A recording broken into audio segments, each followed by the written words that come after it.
आता बहुतांश जणांच्या मनात असा प्रश्न आला असेल, की अमेरिकेचं सोयाबीन अमेरिकेमध्ये असतं, आपलं सोयाबीन आपल्याकडे असतं. मग नेमकं तिथल्या बाजाराचा आपल्या बाजारावरती परिणाम काय होतो? तर आपल्या देशामध्ये सोयाबीनचं उत्पादन किंवा सोयाबीनचं उत्पादन गरजेपेक्षा जास्त होतं. आणि हे जास्त उत्पादन समजा देशातून बाहेर गेलं, त्याला जर चांगला रेट मिळाला, तर आपल्या देशामध्ये देखील आपल्या सोयाबीनला चांगला रेट मिळतो. पेरणी सुरू झाली तेव्हा अनेक शेतकऱ्यांनी सांगितलं होतं, की बाजारभाव कमी राहतील.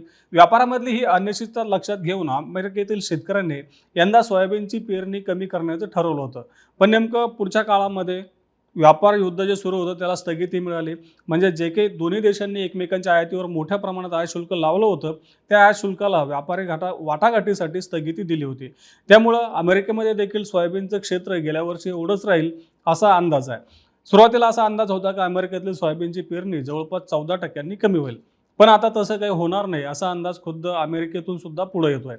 जर समजा अमेरिकेमध्ये पेरणी गेल्या वर्षी एवढीच झाली, तर अमेरिकेचं उत्पादन देखील चांगलं राहण्याची शक्यता आहे.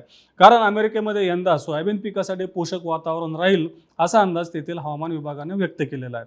म्हणजेच पाऊस पाणी चांगलं राहील, त्यामुळे पीक उत्पादन चांगलं येईल असा हा अंदाज आहे.